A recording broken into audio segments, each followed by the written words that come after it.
sous les étoiles, enfant de roi, armée royale, ta descendance est innombrable, un océan de grains de sable. Nous sommes très émus, nous avons la culture de vous savoir déjà nombreux. Vous savez très bien que dans cette émission, nous recevons pour vous ceux-là qui ont osé et aujourd'hui sont quelque part, mais ils ne s'arrêtent pas là, ils continuent dans leur vision. Nous avons la culture d'aujourd'hui de recevoir pour vous un artiste musicien. Il a fait une chanson qui a trait au dialogue pour interpeller, n'est-ce pas, le politicien et puis la population congolaise de s'intégrer à la vision du chef de l'État. Mais avant tout, j'aimerais donc que vous puissiez suivre, n'est-ce pas, le portrait pour savoir un peu qui il est. Et puis on va se retrouver juste après pour discuter avec lui. À tout de suite.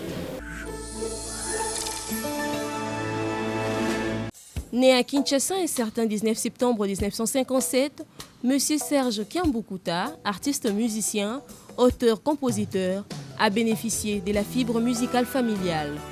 L'université Marien Ngouabi de Brazzaville lui a permis de s'épanouir dans le monde musical où il a rencontré l'artiste Yuluma Biala dans l'orchestre Les Kamikazes Loningisa, au campus de Lubumbashi où il a évolué dans l'orchestre Les Kassapar. Il quitta les Kamikazes pour continuer sa carrière dans l'orchestre Manouakou. Après, il a œuvré dans l'orchestre VV où il a vécu avec l'artiste Verkis Mateta Kiamwangana, avec des titres tels que Monsieur Raison. À Bruxelles, il a réalisé la chanson Et Pitié avec l'artiste Joski Kiamboukuta, son grand frère et Yanté Sadalis, Monsieur Mouzi. Après son mariage, il effectue un voyage pour la France et décide d'arrêter la musique.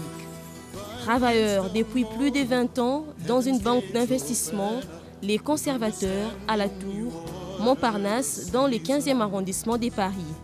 20 ans après, il retourne au pays pour traiter une entreprise de traitement sanitaire et un collectif de réflexion politique, les rassemblements des Amis de la Paix RAP en sigle. Et aujourd'hui, avec l'actualité politique sur les dialogues, pour être utile à son pays, il interpelle la classe politique et les patriotes au travers d'une chanson sur les dialogues. Monsieur Serge Kiamboukuta est époux de Madame Cécile Nzobazola, aussi père de 5 enfants. Découvrez cet homme aux multifacettes, autrefois artiste musicien et à Paris technocrate, aujourd'hui politicien, aussi entrepreneur. Bienvenue dans Trajectoire.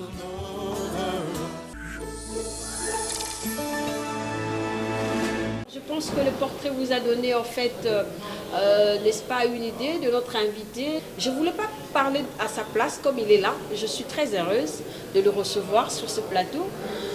Bonjour, Monsieur Serge Kiamboukuta. Bonjour. Alors, nous avons la culture de vous recevoir dans cette émission aux Trajectoires. Et ce qui nous a plu, parce que vous avez beaucoup de facettes, et c'est intéressant pour nous parce qu'il y a beaucoup de jeunes Congolais qui ne veulent pas embrasser carrière et puis faire quelque chose pour donner un peu de la tonus dans le pays. Alors avant d'en arriver, parlez un peu de votre musique.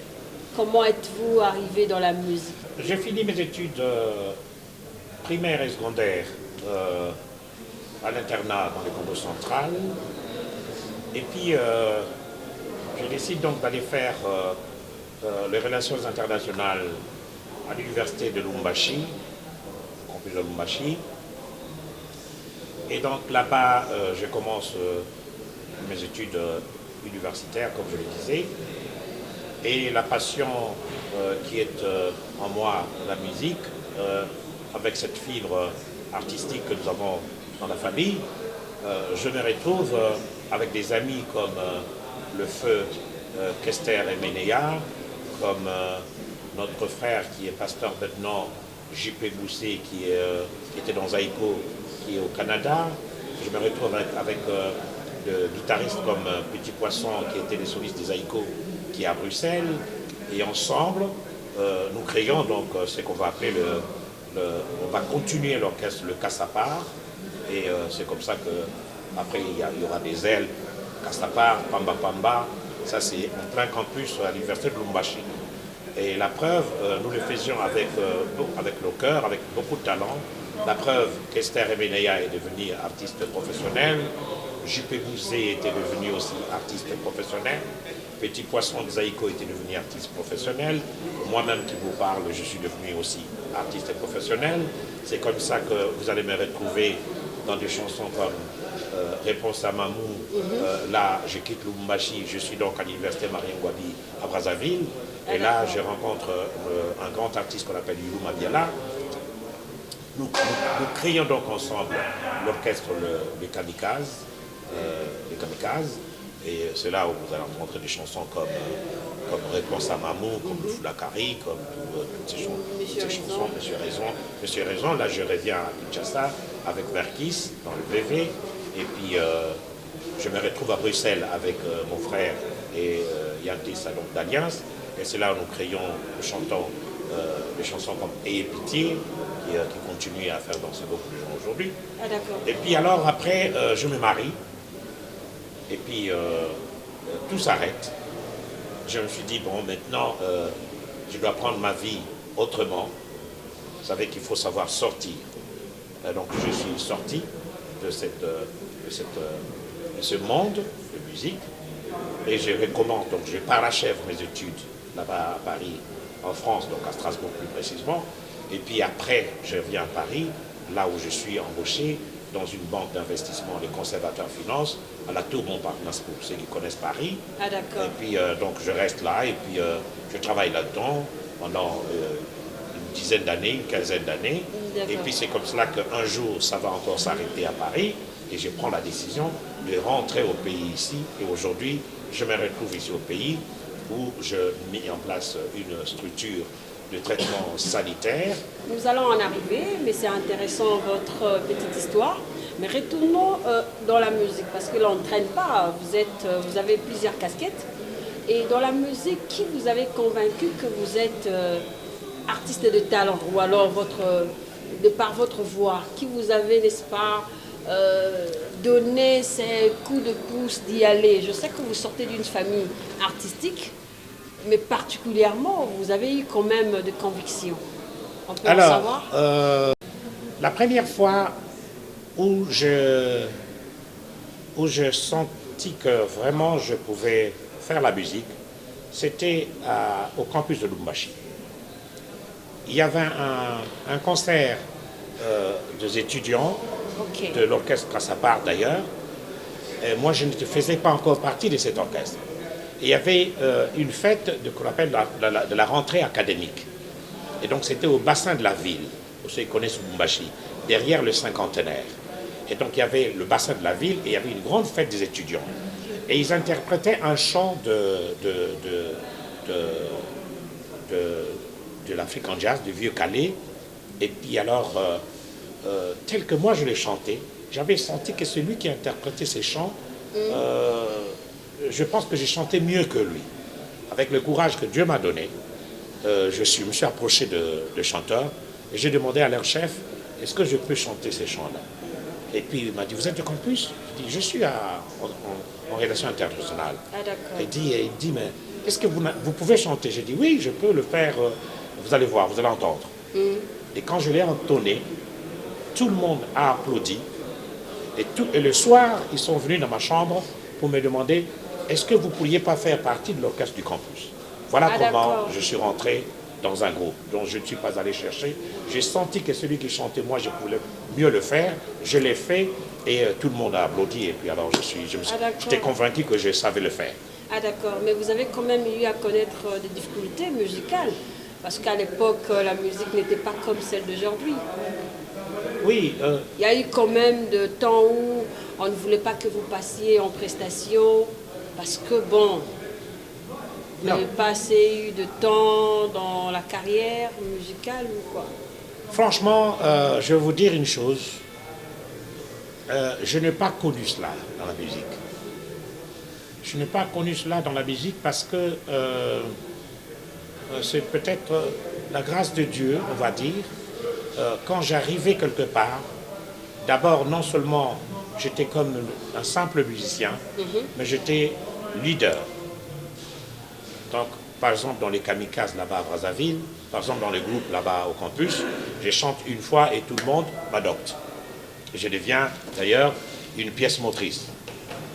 J'arrive à Brazzaville, de pareil, Youlou, le chef d'orchestre, me dit « Tu es fantastique ». Et puis après, je deviens la pièce motrice, donc après lui c'est moi. Donc on ne pouvait pas se produire quelque part si moi je ne suis pas là. Donc en tout cas, je n'avais pas vu ça. Quand j'étais là-bas, il faut que je sois là. Voilà, donc voilà. Donc je n'ai pas connu ça.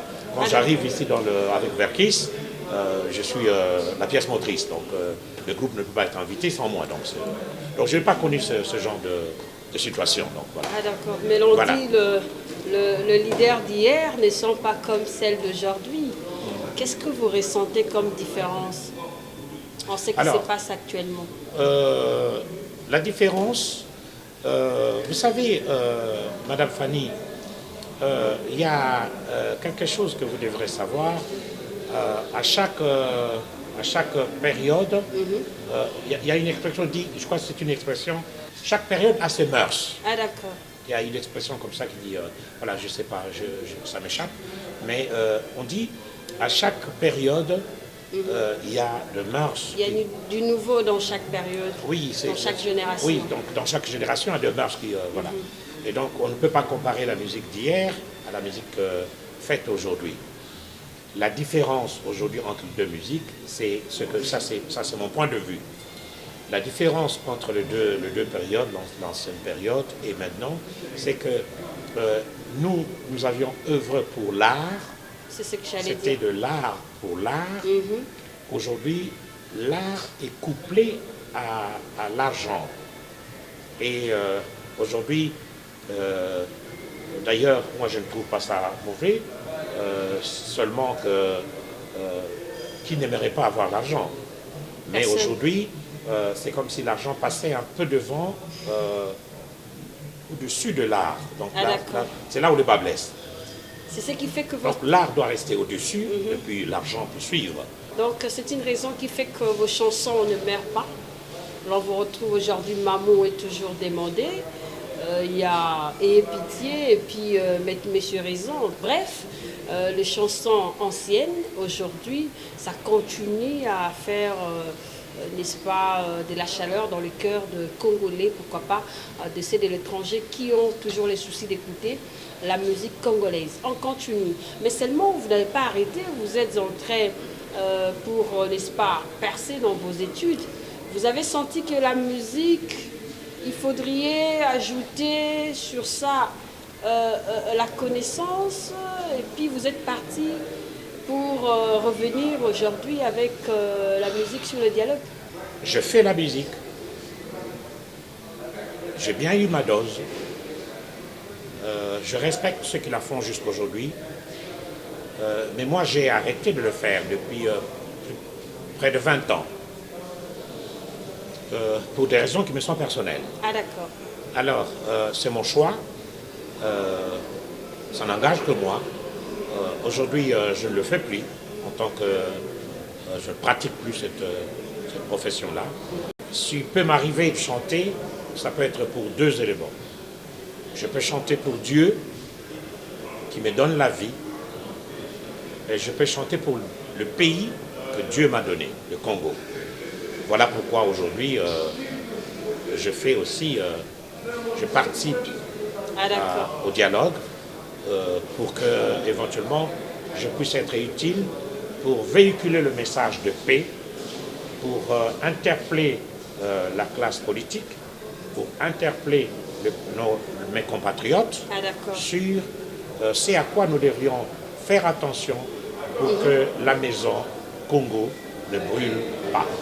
Vous avez raison, nous allons arriver parce que c'est là votre actualité, parce que vous l'avez souligné, donc c'est déjà, c'est déjà une dette que vous, vous faites au public, on va entendre ça. Mais je ne fais pas de promesses en l'air, je n'aime pas le faire. Pour ce qui est de la musique de Dieu, quand l'Esprit de Dieu descendra.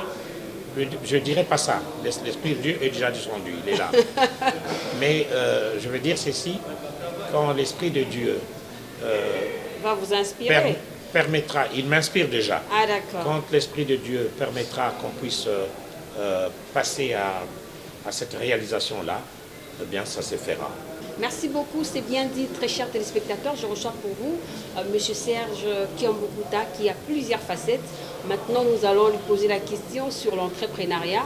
C'est un investisseur, il est là dans une entreprise du traitement sanitaire qui vraiment mettra, n'est-ce pas, de l'air dans la vie des Congolais. Nous allons en parler tout à l'heure.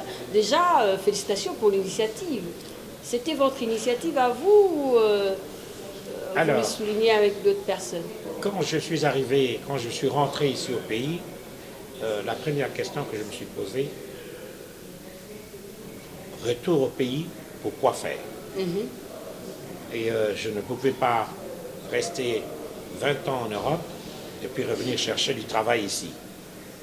Donc il fallait créer le travail. Et j'ai rencontré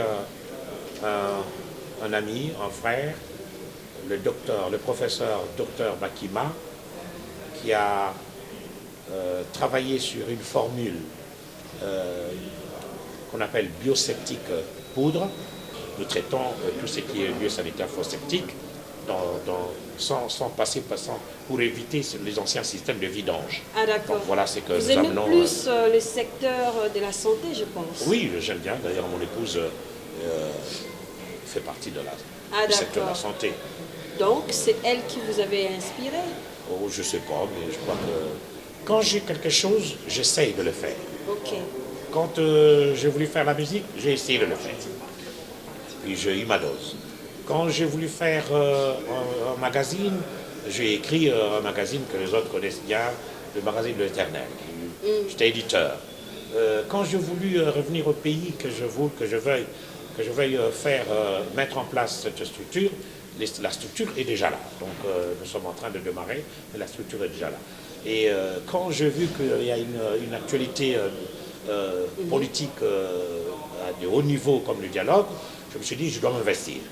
Très Et bien, donc merci. je dois être là-dedans. Voilà pourquoi j'ai mis en place ce champ qui interpelle la classe politique et les compatriotes.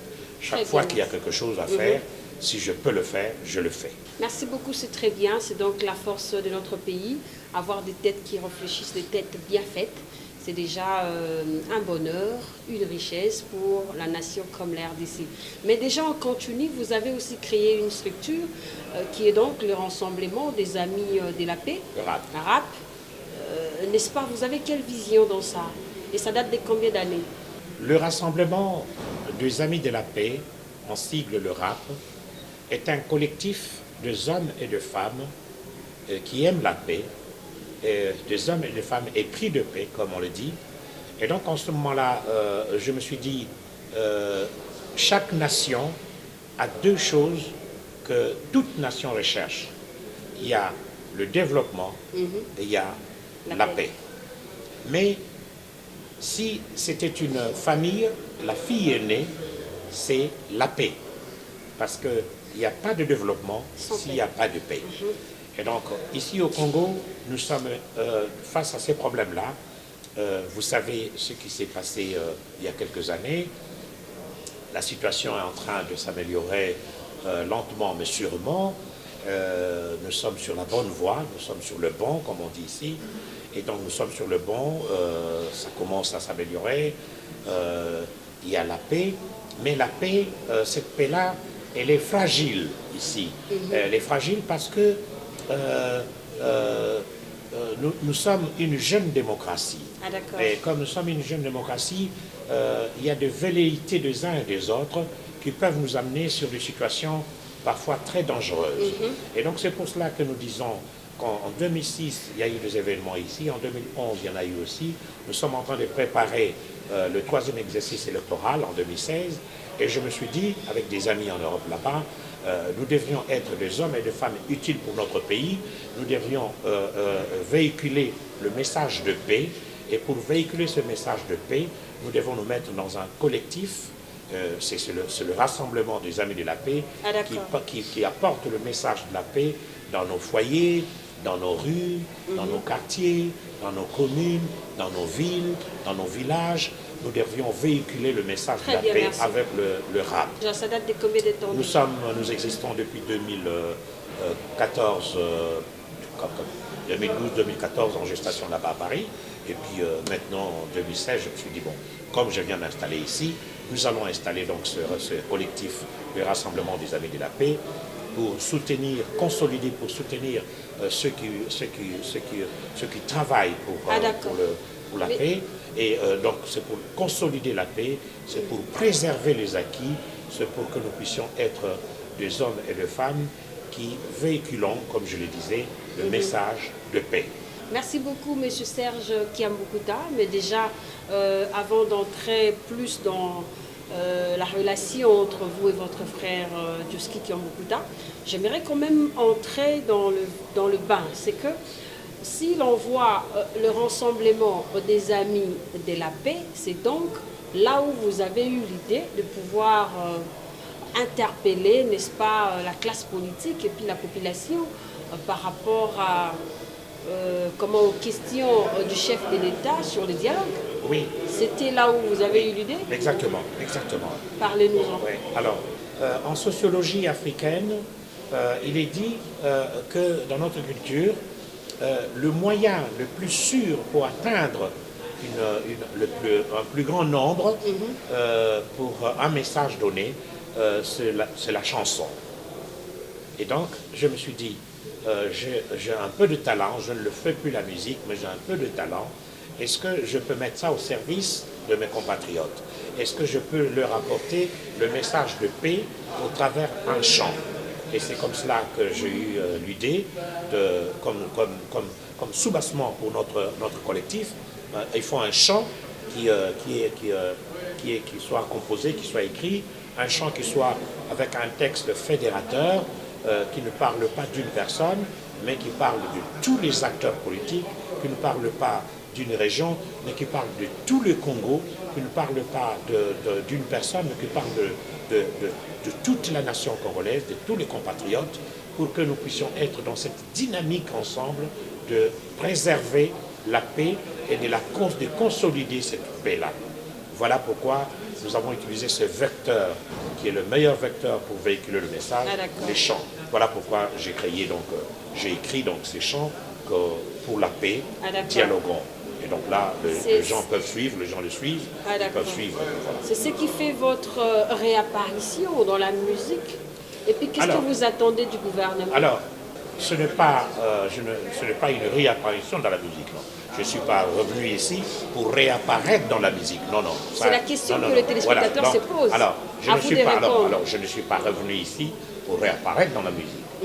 Je suis revenu ici pour être utile à mon pays. Pour être utile à mon pays, pas avec le chant. Le chant peut intervenir une fois, par exemple, là, sur un grand débat qui est le dialogue, mais ils ne s'attendent pas qu'il soit quelque part et que je sois en train de jouer de la guitare ou de chanter parce que les gens veulent s'amuser ou tout ça. J'ai beaucoup de respect pour ceux qui le font, ils peuvent continuer à le faire, je le respecte beaucoup, moi je ne le ferai plus. Donc je ne le fais plus de toute façon depuis des années. Donc si je suis là, c'est pour le collectif des Amis de la Paix, le Rassemblement, le RAP. Voilà notre association qui est un collectif de réflexion politique.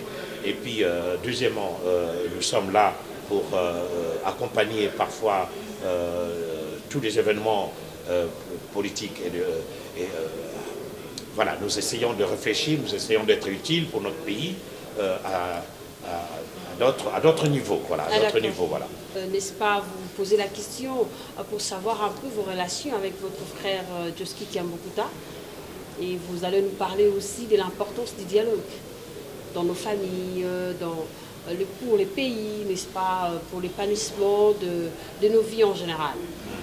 C'est des relations de fraternité, c'est des relations de convivialité, c'est des relations de bonnes relations. Et puis il est là, il est venu pour sa médaille de décoration, il a été décoré. Et puis pour ce qu'il a fait dans la musique congolaise.